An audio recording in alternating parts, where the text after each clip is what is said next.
Well, hello there, my little road rages, and welcome back to 31 Films of Halloween, day 14. Almost halfway there. Buckle up, buttercups. And you can also buckle up while you're subscribing to my YouTube channel. I frog in my throat. At Another Scream Queen 76. Meep, meep. So, as promised, I am not going to deliver a movie that is going to weigh heavy on the soul today. In fact, I have picked a made-for-television movie. It is from 1971, and it's called Duel. And I saw this movie like way back in the day, not 1971, because I ain't quite that old yet, even though some people might say otherwise. You know who you are. Stop that. But I saw it when I was a kid. It was like the late movie. I'm not sure if my dad was there, but I know I was watching it with my mom, because I was just like, whoo, just on the edge of my seat watching this kind of a thriller play out, which, of course, I was young. I'd never really seen anything like it before. But it's such an effective film for television. And it was directed by someone, I think some of you guys might know who this person is. Beep, beep. Yeah, little old Steven Spielberg himself. And y'all, I'm not listing all these movies he has done. Here's a little montage for you. But if you don't know who this dude is by now, you've been living under a rock for a long time. Come on out and join the rest of the world. But yeah, I mean, the man is amazing, and hopefully nobody would argue that he's literally one of the best living directors, or best directors, really, of all time in cinema. And this was his first TV film, like full-length feature film. He had done a lot of television prior to this.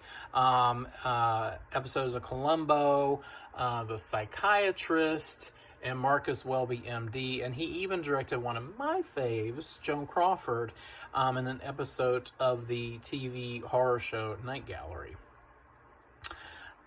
Duel stars Dennis Weaver, who is probably best known for his reoccurring character Chester on the hit TV Western Gunsmoke. In fact, he won an Emmy for his role one year.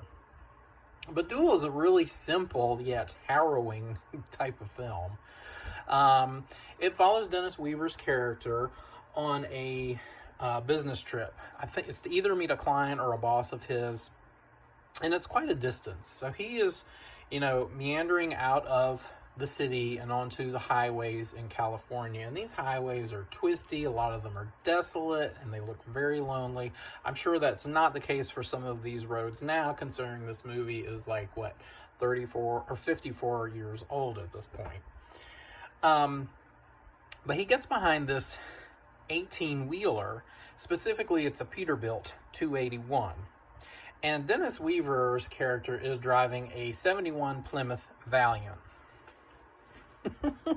Y'all impressed I knew that, I bet, aren't you? I didn't. I had to look that shit up.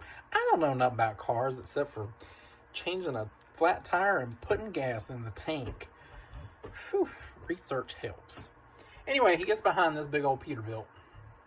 I like saying Peterbilt.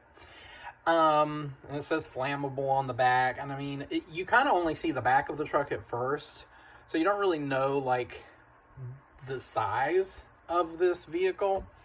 And it's going, super slow. It's like, dude, put the gas on.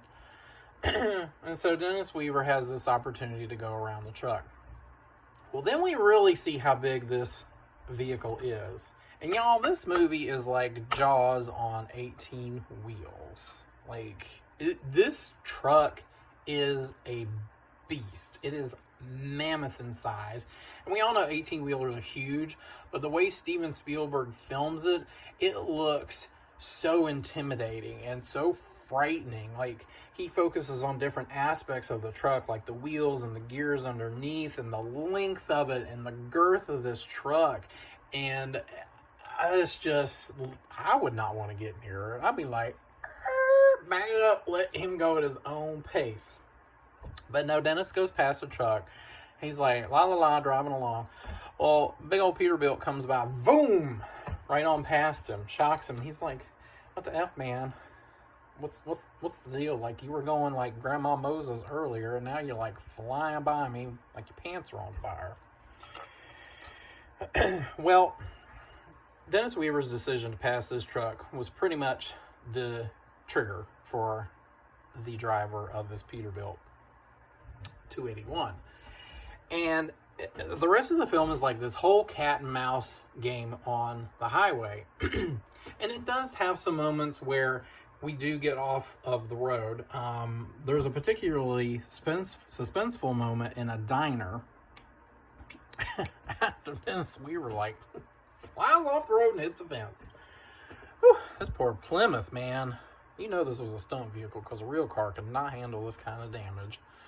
But anyway, he goes into the diner and he tries to get himself settled in. And all of a sudden, he sees through the window that same truck is there, parked out front, y'all. Oh my God, what? So this indicates to him the driver is in the diner.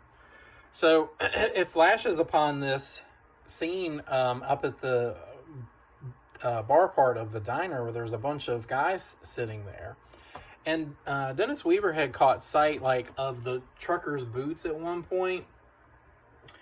But all these guys have boots on. So it's making him super paranoid. Like, well, who is it? Which one could it be?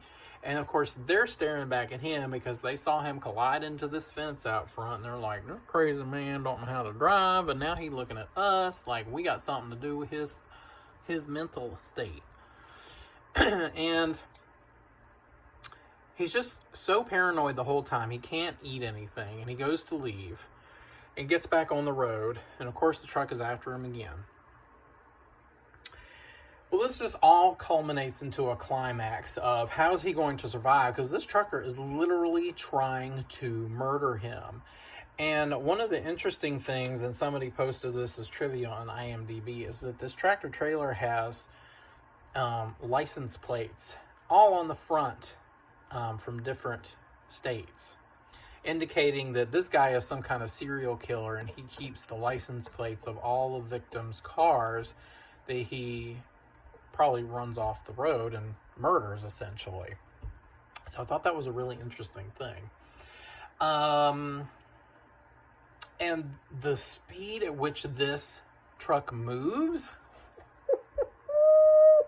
Lord of mercy, I would find a Best Western and spend the night. Dude, I know, like, you got somewhere to be, but your life is in danger. Just pay, like, I don't know how much it was for a hotel room back then, maybe $20. Just pay the $20 and spend the night on some, like, 600 thread count sheets and have a good night's sleep.